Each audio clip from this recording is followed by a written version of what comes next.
Kia ora Illuminates, welcome back to our channel. For those of you who are new to our channel, I'm Ty from Ty's Inkwell. As some of you may know, I was away in Japan for the Lorcana release, and I just made it back home in time to attend 2 store set championships for AZURITE. I've attended the local set championship back to back. On the first week I was able to get top 8, on the second week I was able to get top 4. Today I wanted to talk about the deck that I used and also how the matches went. I have also an announcement for you guys, so do make sure to stick around till the end of the video. Let's get on to the deck list.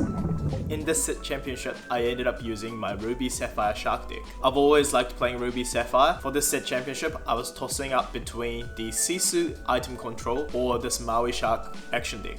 As you can see in the deck list, it's heavily influenced by Dinh Pham or DKP. He ended up winning the Lorcana Challenge Melbourne, and I was really inspired to give this deck a go. It's really easy to say this now because Dinh has won the Melbourne Challenge, but when the Maui Shark came out, I was really intrigued with his ability where he is able to gain lore every time you play in an action. Since Maui Shark is a 6 ink cost card and doesn't have any immediate effect, it needs to stay on the board for a turn to do anything. Because of this, card like Along Came Zeus, Let It Go, and Dragonfire, and sometime not really worth it but be prepared, could always take out Maui Shark. Due to this, I always wanted to play this card with Sapphire, so you ramp up towards Maui Shark and overwhelming an opponent with such a strong card. Since Maui Shark can retrieve an action card every time it challenges a character, if your opponent can't get rid of this card in the following turn, this card is able to lock the board down. It's almost similar to Uninkable Genie card when that character exits, the opponent cards can't really. I played with both of those 2 cards and then the opponent acted the same way because they stopped exerting their card for any effects from there because of how powerful Maui Shark is when he's in the full action. Because of those reasons, I always wanted to play the Shark with cheap actions and pair it with Sapphire with cards like Super Goof and also Pirate's Life. I really like those 3 cards. I always thought they had really fun mechanic to it. After watching the Lorcana Challenge Melbourne, I was really inspired by DKP to give this deck a go, and somehow I thought it would be a great opportunity for me to play this deck when I was overseas, out of practice, but had back-to-back store championship. I ended up playing this deck list instead of DKP's, purely because when I saw his list and how he played in the matches, I didn't think I was good enough to play his list. If you see my list, you can clearly tell that I do not have any Hiram at all. Instead, I added extra Grammatala and 2 hideaways. On the first week where I got top 8, I was actually running 1 Let It Go and 1 Dragonfire, as well as the sword released instead of the second hideaway. Since I knew that a couple of my opponents in my local scenes played items and locations that synergized really well with their deck, and I knew their hideaway could throw their game plan off in a couple of the games. Yes, because I didn't have Hiram, the draw source was thinner, so it was tough at times, but I did make sure that I had enough cards in my hand playing Grammatala, how far I'll go strategically, as well as develop your brain and vision of the future, as well as a couple of people around me running Sisu and some people running really fast decks. I personally thought playing Hiram to draw cards could be a tempo loss, and after watching DKP's gameplay video, I didn't fully understand the timing of where I should be playing Hiram, so I cut Hiram out and I prioritized playing Grammatala because of the 3-3 body and the immediate effect was way more preferred for my playstyle, and then for her to usually stick around the board, I was able to sing how far I'll go religiously. I'll put the link in the description of all the videos that I watched where DKP is talking about his deck and how he played in matchups. It was really helpful information for me to understand how this deck was meant to be played. Here are my first week set championship results. On my first match with this deck, I ended up playing against Ruby Amethyst, which was a really good matchup. However, his deck was running a couple fast cards, so I did have to make sure that I was able to control the ball by playing Shark earlier and also playing cards like Maui and Goofy to get rid of their opponent threat while trying to control the lore. We ended up running out of time actually, and the first game ended up being a draw. Looking back at this game, I realized that the opponent didn't have many Be Prepared in their deck, so I should have probably forced it by playing more cards on the board and then overwhelmed their board a little bit and then went more aggressive. It was first time me playing this deck in a competitive scene, so I was still trying to understand my deck and there was a lot of decision making, so draw was fine. Since there was 18 players, I just had to make sure that I was winning all the other games to make sure that I could make it to top 8 for the tournament bracket. In the second game, I placed against Amber Emerald Aggro. All 3 games I had it quite under control, just being able to put body on the board and prioritizing that and made it easy. When Maui Shark and like 2 Super Goof as well as Maui went on the board, it was really comfortable from there. The only time that I actually lost was because I completely forgot about Gogo Tomago, and Gogo Tomago gained 4 lore of my Maui Shark, and I just did not think about it. I had a popsicle on board. I should have collected, I should have done it. I had like slight feeling telling me that I should just banish it and heal it because I knew that I was going to challenge next turn anyway, but that's how I lost my second game. It was a bit embarrassing, but it is what it is. I should probably be paying more attention. But overall, this deck is quite good against aggro as well, just purely because if it does get into a sticky situation in Dead on Quest, you can always sing Pirate's Life to bring back the game on board. And just having Super Goof, Maui and Maui Shark, those cards are really tough to beat. And here I'm really glad that I prioritized Grand Matala instead, because she was able to get rid of some characters as well while I was getting the card draw. And Hiram would have been tough to have on board where it was against hyper aggro, because he wouldn't be able to challenge and take down card easily as such. On the third game, I played against an interesting build of Diggy. It was Amber Steel, and it was running cards like Baloo and also Rapunzel's Castle. Those two factors did make it hard for me, because when they played cards like Daisy Duck and also Mr. Smee, and having so much toughness all of a sudden was really hard to crack. However, because I was running Hideaway and also Maui, Goofy, and sometimes Tipo as well, did come in clutch because I was able to take their location down.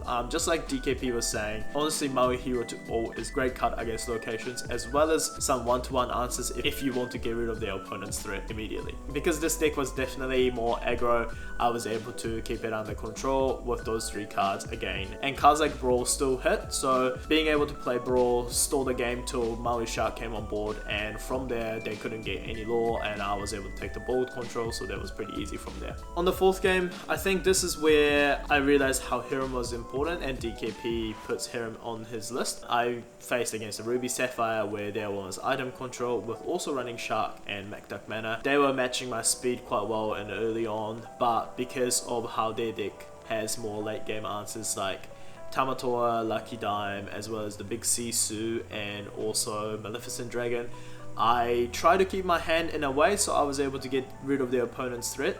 It did succeed time to time. I definitely did run out of gas towards the end. I tried to close the game off earlier, but they also did run Hideaway and stuff like that, so my location got removed, couldn't gain much lore. I would play Super Goof and stuff, but they would have Brawl, they would have Sisu, so I was able to gain little lore at a time, and I did get really close, but all they needed was one card going into Lucky Dime, and that's how they closed the game for both games, so I wasn't able to win there.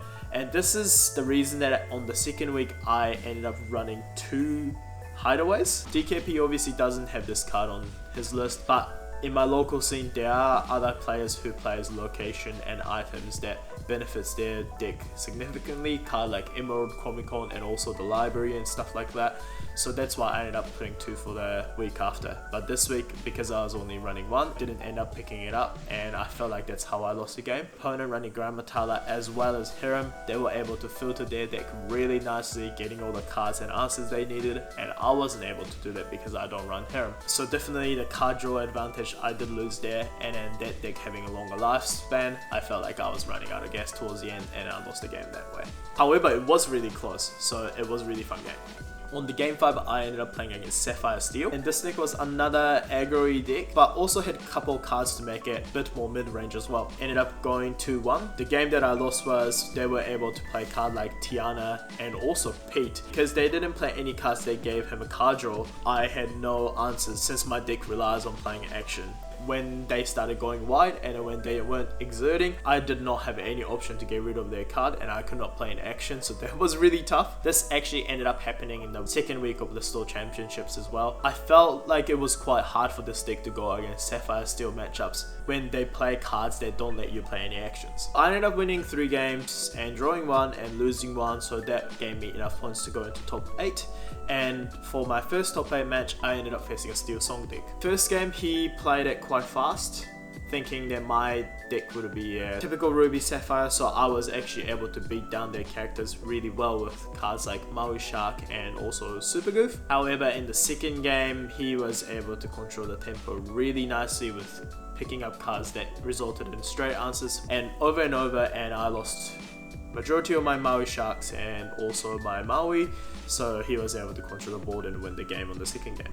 On the third game, I was on the play, so I was able to control the pace of the game really well, and it was going really nicely. However, I could not top deck the last action that I needed for 2 turns in a row, and I lost the game. At that time, I think I had 2 characters on board, and all I needed was either Pirate Life or 1 or 2 of the cheap actions, and I think I would have been able to filter my deck enough to go into another action to win the game, but I just could not pick it up, and then unfortunately I lost the game there. However, the guy that I ended up losing to 2-1, where I had a really close match, ended up winning the store champ, so that made me feel really confident about this deck, so I ended up giving it a go on the week after as well. On the second week, we ended up having 16 players. That meant that we had to play 5 rounds of round robin, and the top 4 players were able to go to the tournament bracket. My first game, I ended up playing the Ruby Sapphire item control. He was running actually a couple of interesting cards like King Candy and stuff like that, where I think he explained to me that he preferred that body over other cards that he had, but other than that, his Ruby Sapphire deck was pretty much normal.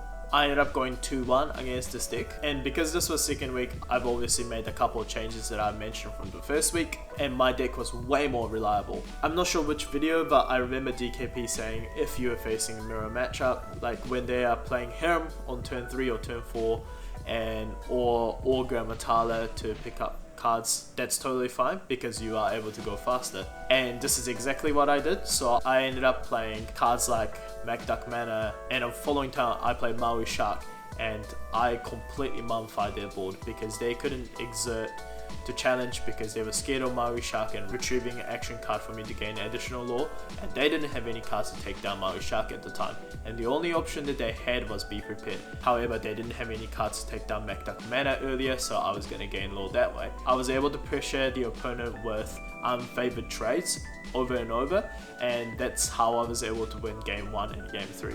Game 2, I had a terrible card draw. I didn't even getting any ramp cards initially from my starting hand after Mulligan, so I ended up kind of crumbling, and they were able to draw and ramp and draw and ramp, and they had a whole control over the ball the entire time, so that's how I lost. But on the play, as DKP said, this deck is so strong and honestly has so many answers on what the opponent plays and how the opponent plays. And I feel like the first match in the second week, I was able to have a deeper understanding of this deck and also able to play it out on how it should be played. On game 2, I faced against Amber Amethyst aggro deck. Honestly, one of the fastest ones out there. Game 1, I did not even gain any lore, and he was able to get 20 lore in just 3 or 4 turns. I kept hands to ramp, but I didn't pick up any character cards to take down the opponent cards, and I feel like that's how I lost there. And I was also on the draw for the first game of this matchup, so it was quite tough. However, on the second game and the third game, I made sure that I was keeping cards like Maui Shark, as well as Super Goof, and also cards like Brawl as well, to just go really aggressive with taking down the opponent's card while I was ramping up. So that meant that the opponent had to actually start bouncing their own cards to make sure they are able to play again ready, so they are able to quest freely. However, I had cards like Brawl to get rid of it regardless, so I did throw their game plan off that way, and I was able to get the win by playing those cards and gaining lore with Maui Shark over and over. I felt like if you keep your hand wisely, this deck wasn't that hard against aggro, so it was quite nice. But when you aren't able to top deck your character cards, or you don't mulligan well to get your character cards,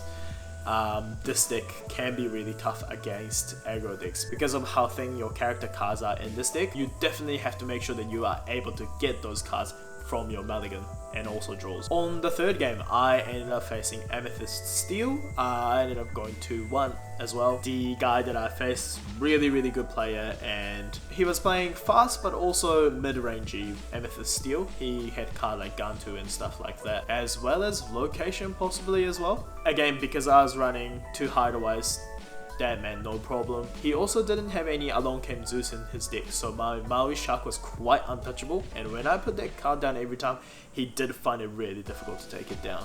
As well as Macduck Manor, making the opponent quest really slowly because they need to take that card down with how fast it was questing as well. And because every time they exerted, I was able to go in with my Maui Hero to All. So I was able to do nice favorable trades over and over, and they started running out of pace, and as soon as I put down my Maui Shark, I mummified the board because of McDuck mana. They can't really take it down, they can't exert it.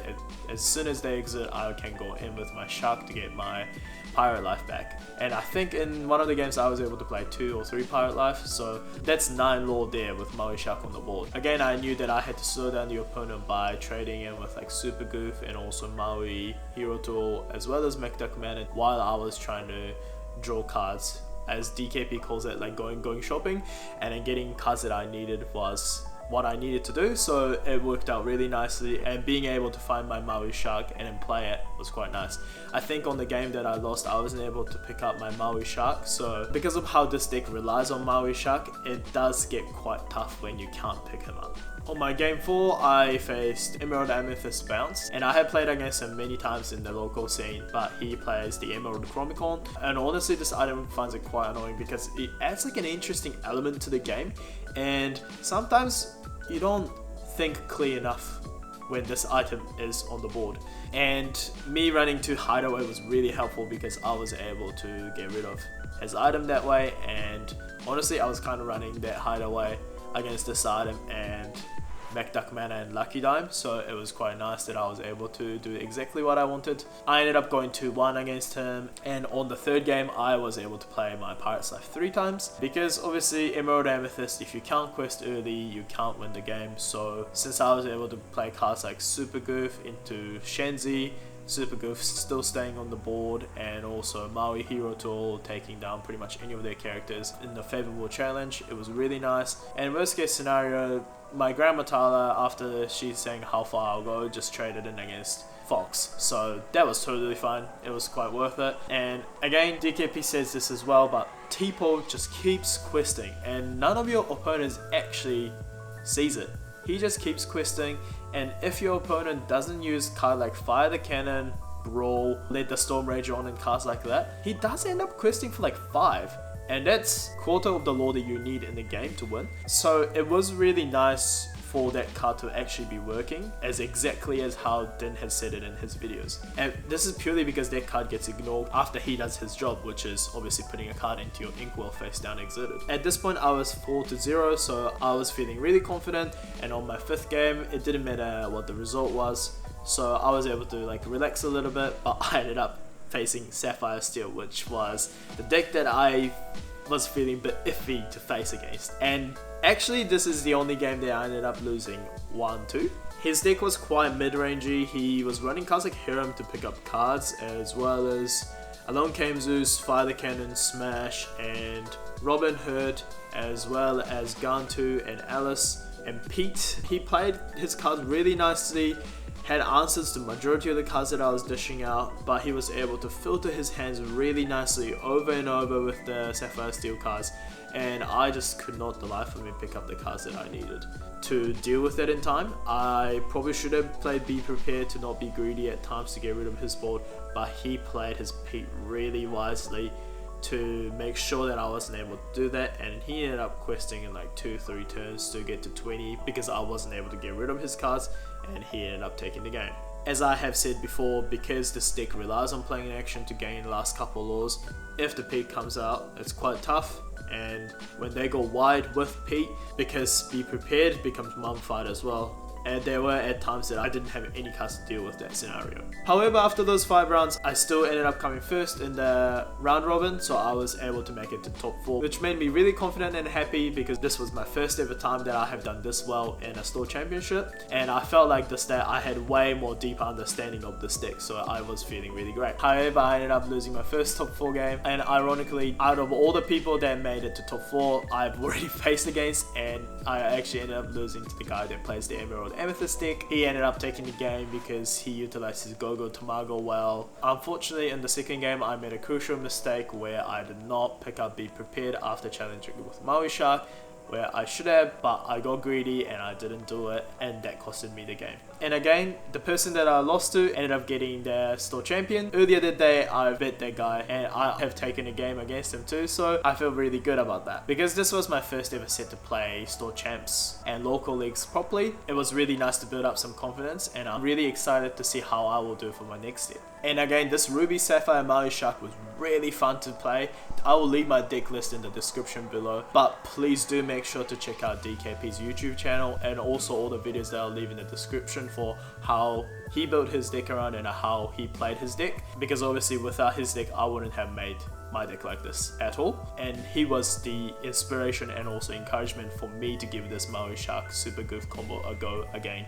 So all the credits to him. After giving this deck a go, it was so much fun, and I would love for Maui Shark to still shine in the next set, so I'm really excited to see what the deck is gonna look like for the next set. Do let us know which cards you guys would have played in this deck list in the comments, because I'm really curious to see what you would have played and how you would have balanced it. I would also love to see which cards you would have been putting in to balance out this deck with the new cards from Arcasia's Island as well. For the announcement, we are really excited to announce that KG and I will be the Japanese caster for the Lore League livestream. Lore League started in Europe and they have held multiple tournaments in the past. Since the Lorcana release in Japan, they were looking for a Japanese caster, and luckily Anto from Lore League has contacted us. We were fortunate enough to get this opportunity to be the Japanese caster for the Lore League.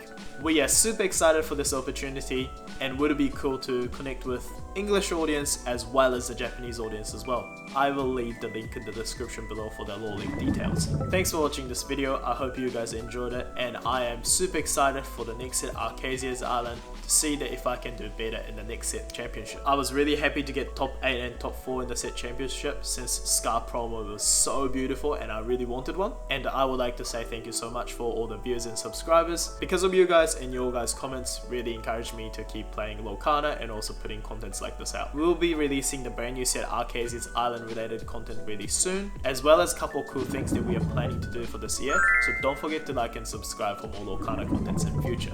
Again, make sure to check DKP's YouTube channel and also his videos that I'll leave in the description, because he's master at what he does. And also a huge congratulations for him to take down the Melbourne Challenge, so he is qualified for the Worlds, which I'll be rooting him for.